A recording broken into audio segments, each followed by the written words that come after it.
Hello everyone, this is Marcus from the Deep Dive Discography Podcast. Today I am joined by Alex from the band Undeath. How you doing today? I'm doing good, man. How are you? I'm excellent. How's the tour going so far? It's sick, man. We're probably like 4.5 weeks into this thing. We got like a week left.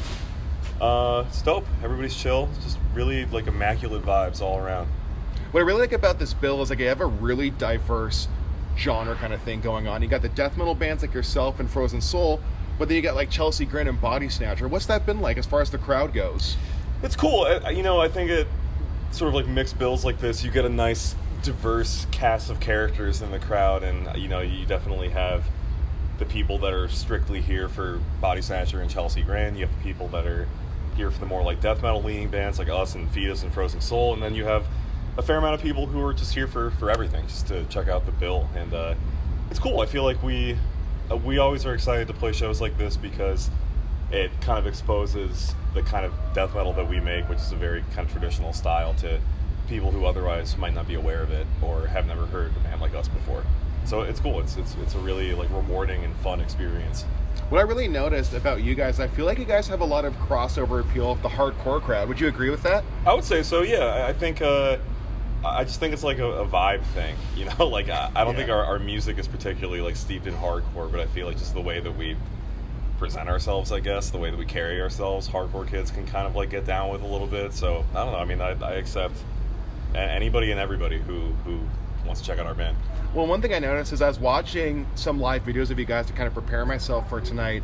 And one thing I really like is I remember you guys were playing, I think it was like a DIY looking kind of space around like March, whatever. I think it was a Hate 5-6 video. You said, I want to see all of you guys two-step to this riff.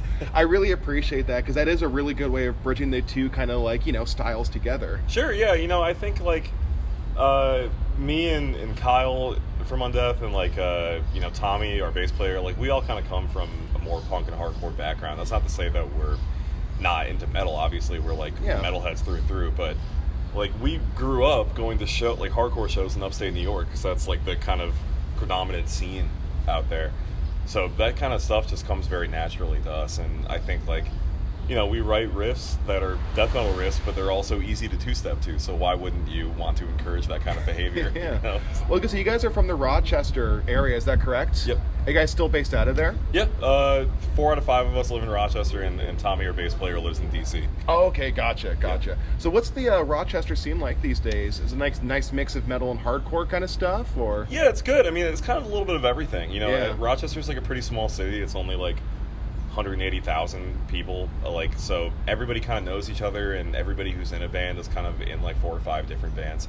So there's lots of like cross-pollination kind of stuff going on. But yeah, I mean, there's always metal, always hardcore, always like indie type stuff. It's really just a total mix of everything. So you guys are sharing drummers with all the bands. Yeah. Matt, our drummer, was in like 3 other bands before Undeath, and then sure. Undeath started to like become way more demanding, and we had to talk to him and be like, look dude, like I don't know if you have time for these other bands. Because it was just out of like concern for his personal well-being, because he was running so ragged, and I was like, dude, I don't want to tell you that you can't be in other bands, but like you're gonna kill yourself. He was like, yeah, you're probably right. Yeah, absolutely, man. Well, that's the thing that I find is so interesting is like I used to tour the States a little bit, and when I went to Rochester, I noticed there's a lot of like DIY spaces. Mm-hmm. Are you guys kind of playing in those kind of spaces when you're doing more of the local kind of stuff, or? Yeah, I mean, it's funny, like our touring experience is so bizarre because we did 2 little like long weekend runs when we first started, and those were definitely more DIY, just like bars and DIY spaces, and then COVID happened and we didn't tour for like a year, but then like the first tour we did back was that Black Dahlia murder tour. I almost went to that one, but it got canceled. I'm in Toronto, right? Yeah, I was bummed about that. But yeah, like, and that was really the first actual like tour we ever did, and that was like 1,000, 1,200, 1,500 cap theaters and stuff, so that was nuts. But I think when things are more on our level, like when we're not doing a tour like this where we're just supporting, when it's more of like an Undeath tour, we like to keep things more intimate, for sure. So that's definitely, I feel like, where this band thrives. I was going to say, like, one thing I've been really fascinated about you guys in particular is, like, after Lessians of a Different Kind came out, it seemed like you guys were on a really steep uphill trajectory. Like, things really picked up for you guys kind of faster than a lot of other bands. Like, you've only been a band since, like, what, 2018-ish? Is that correct? Late 2018, yeah. Yeah, so all of a sudden you guys are touring with Black Dahlia Murder. What was that like to experience that? I just ate a ton of poutine, dude. I'm sorry. No, dude, we ate a bunch of Mexican food and margaritas. We are so full. I might vomit on you, man. I'm gonna fall asleep on stage tonight. It's all good. I got like halfway through that fucking massive plate of poutine, and I was like, oh no. It's all good, dude. What was it like? I mean, it's crazy, man. Like, it's just we had expectations for the band, you know, but it was never anything like what it's become. You know, the band for the first year and a half of our existence was just me and Kyle and Matt. We were a three-piece. We didn't have a bass player. We didn't have a second guitar player. And we just wanted to be in a band and tour and just have fun with it. And I think our expectations never really got any crazier than, like, you know, we hoped our girlfriends liked it. Like, we hoped that, like, you know, people came to our local shows. But things just kind of got really intense really fast. And I think we've just been rolling with it ever since and just enjoying it while it's been happening. So that begs the question, though, do your girlfriends like it? That's a good question. Well, let's see. I mean, my girlfriend isn't into, like, metal at all. Like, yeah, mine too, honestly. So, but I think she knows that, I mean, she's, like, very supportive, obviously, but, like, I think she knows that I'm having fun, so that, like, so she appreciates that. Yeah. But she's never going to sit down and, like, be, you know, doing yoga or something and listening to Undeath, which is fine. It's kind of not yet. Yeah, not yet. But, yeah, I mean, like, I think our girlfriends are supportive because they like us, but they're not exactly, like, enthusiasts of death metal. Yeah, no kidding. So I was going to ask, like, what's your guys' kind of, like, influence? It goes without saying, when I listen to your music, I hear a lot of the 90s stuff that I was, like, really fond of when I was growing up. Like, you know, I was really into, like, the OG Florida and New York bands and kind of stuff. But the older I get, the more I levitate towards, like, hardcore and deathcore and stuff like that. And I hear a nice mixture of those things into your guys' sound. Do you think that's influenced by your geographical location, or is that also your listening habits as well? That's a good question. I mean, I think it's kind of a little bit of everything, because being from New York, like, it's kind of impossible not to be influenced by stuff like that. You know, we obviously take a lot of influence from bands like Suffocation, Cannibal Corpse, you know, Eternal Bleeding, stuff like that, Morpheus Descends, like, just all the New York death metal bands that we grew up listening to. But it's also, like, you know, we're children of the internet. You know, we all grew up on, like, Last FM and Blogspot and stuff like that, and just trying to, like, consume as much music as possible. So, I mean, Kyle will tell you, like, he found out about At the Gates through World of Warcraft. Like, because he was talking to somebody in, like, a World of Warcraft chat room about, like, Periphery or something, and they were like, you gotta listen to At the Gates. And he was like, all right. And then that's how he got into, like, you know, more classic death metal type stuff. So we're all over the place, but it definitely is a mix of just, like, our geographical influence and just the stuff that we've consumed ambiently just from, like, being online from the time that we were 11 years old. I feel like we're probably in a similar age group, because when I was growing up and a teenager, YouTube was in this weird Wild West period where you can go through a rabbit hole of clicking through recommended albums. Were you alive, like, during that time on the internet? And totally. like, no, I remember prehistoric YouTube for sure. That was a crazy time. But yeah, I mean, like, I feel like I discovered a lot of music through file sharing. That was, like, my era, was, like, blogs and rapid like Mediafire and stuff like that. So I spent a lot of time after school going on Blogspots and just, like, downloading terabytes of music that I would never listen to, you know, just because I wanted to consume as much as possible. Keeping on your iPod Classic. I had, my girlfriend roasts me about this all the time, but I had a 180 gig iPod Classic until, like, 3 years ago. Yeah. And then I finally got on Spotify, but, like, it took a lot to pry me away from that thing. Like, so now that you're on Spotify, now you see that's the greatest thing ever. It's pretty amazing. But yeah, like, I couldn't see the appeal for a very long time, because I had that iPod since my senior year of high school. That's right, yeah.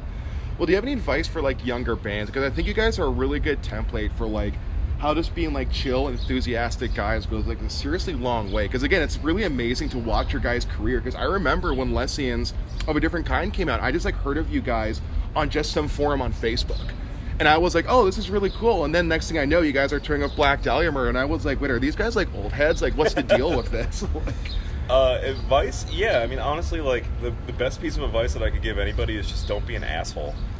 Like, because, you know, you can say, like, the obvious stuff, like practice and, you know, take time to write good songs and make sure that you take your craft seriously. Like, that's all a given. But I think something that a lot of bands kind of overlook is just... There are people out here, okay. It's just like a...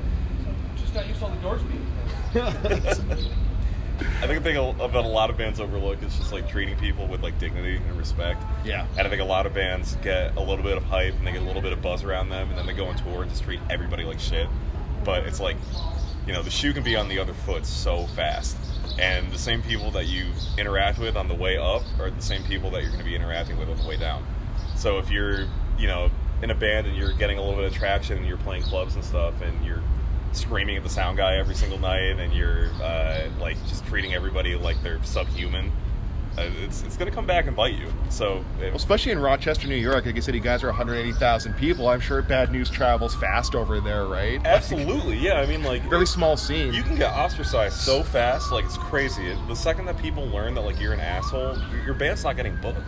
Nobody wants to work with you if you just treat people like shit. So that's really like number one. And like you said, you can go so far just by being a decent person. Yeah. And even if people don't really like enjoy your music, if you're like, and I really firmly believe this, if people don't like your music at first, if you're just like a good, approachable person, eventually they'll start to like you because they like you as a person. Yes. And I've seen that happen to so many bands. So I think for a lot of bands starting out, just keep that in the forefront of your mind, for sure. Because that's the thing I've noticed about myself, too, is when I watch interviews or even conduct interviews with bands, when I get to talk to people, it really makes me, like, hyper-appreciate who they are after the fact. Like, I interviewed Carnifex 2 weeks ago, and I wasn't overly familiar with their stuff, but both Scott and Corey were super, super hospitable towards me. Yeah. And then that made me really go back and appreciate some of their older material. Sure, yeah. Yeah, those guys were super cool to us. And like, they were on that Dahlia tour, and we were so green. Like, we had no idea what we were doing. And, yeah. Like, they really kind of showed us the ropes in terms of, like, how to... Not that we were, like, acting crazy or anything, but they... Yeah. Just, they led by example in terms of, like, how to carry yourself as, like, a touring band in a more professional setting. And, they're like some OGs for sure. They are. Was that your first big tour with Carnifex and Black Dahlia? Yeah. I mean, okay. I've toured in other bands, like, on a way more DIY kind of, like, scale, but... Yeah, the tour with Carnifex and Black Dahlia was like the first professional tour I'd ever been on, where there was like sound checks every night, stagehands helping you load in, just like it was like a real tour with like staff. So that was an eye-opening experience for all of us, for sure. Yeah, it really makes you really think about your position in music when you finally get to that level and stuff. Absolutely. You look back about all the hours you've put in and stuff like that. Totally, man. Yeah, I mean, I spent, and it's funny when people like I've seen people on the internet say that Undeath is like an industry plant because like we've achieved like a little bit of popularity in like what seems like a very short amount of time, but like it just makes me laugh because I think about the 11-12 years I spent just like sleeping in basements and playing to 5 people, and it's like, nah, bro, like I fucking earned this. I was gonna say, it's one of those things where you kind of forget about stuff like that when a band gets to that. Like, you have years of experience building up for years that most of us aren't aware of. Then all of a sudden Undeath happens. Yeah. But when you go into a new band with a shitload more experience, it really primes you to actually succeed in a much more like awesome kind of way. Absolutely, yeah. I mean, it definitely gives you an appreciation for the things that you have. And like, we don't take any of this shit for granted. Like, the luxuries that we get on a tour like this, like just the very simple things, like having a green room or just having a space to like take a shower after your set. Like, these things that you can very easily take for granted. Like, for us, every time we show up to a show and there's stuff like that available to us, like, we're over the moon about it because we've spent collectively, the better part of over a decade dealing with much, much, much worse circumstances. So we're just grateful to be in the position that we're in. Do you ever text your mom sometimes and be like, Mom, the green room has a shower. I'm going to be clean tonight. It's not embarrassing, I swear. She has no idea where I am or what. Oh, seriously? but the only time that I think it has ever registered to my mom that Undeath was like somewhat popular was she heard us on SiriusXM one time. Oh, yeah. On the radio. And she, like, because, she's in her mid-50s, so she was like, you're on the radio. Like, that's crazy. That's right. And like, I didn't even know that was a thing. I was like, oh, damn, cool, okay. That's so funny. Do you think the SiriusXM play kind of like helped your guys' popularity a little bit, or do you think you guys profited more so from like Spotify recommendations and that kind of side of the internet? I think it's all of it, and it's all with different people. Like, I notice like younger people when they come up to us at the shows, a lot of them say like, yeah, I heard you on like, you know, XYZ Spotify playlist. Right. And I'm like, okay, cool. But then like people that are a little bit older come up to us and they say, yeah, I heard you on Liquid Metal or whatever. And yeah, it's kind of just like different demographics hear us from different places, which is very interesting to me. Yeah, no kidding. Yeah. So what's next for Undeath in the coming years? Just gonna be grinding out for shows and kind of writing out this album cycle and... Yeah, I think we're on tour for the rest of our natural lives. We're doing this one. Yeah. This one ends in a week, and then we're home for about a month, and then we go out on another tour that I can't say just yet. Not announced yet, okay. It'll be announced pretty soon. And then that one is like 2.5 weeks out to Cycle Las Vegas, and then we're home for another 2 months, and then we leave for another tour in the fall that I also can't say anything about. There's a lot of shit that I can't talk about that I really wish that I could. I understand, but, yeah. Yeah, we're touring. Touring is just kind of the name of the game this year, just lots and lots of touring, and then I think in between tours we're going to do a little bit of work on album 3, just kind of like get the ball rolling on that. I know Kyle's got a ton of riffs, Tommy's got a ton of riffs, Jared's got a ton of riffs. Like we're definitely not at a loss for ideas at the moment, so we're just going to try to get the pieces together, and yeah, and then I think early springtime next year probably try to record something. So going to stay very busy. Well, hey, man, I really appreciate your time. I'm super looking forward to seeing you because, like I said, the last time I was supposed to see you, the show got canceled, and here we are a year later, so I'm finally glad to speak with you in the flesh, see your set list. Really looking forward to it. Thank you for your time. I really appreciate it. Appreciate it, man. Thank you.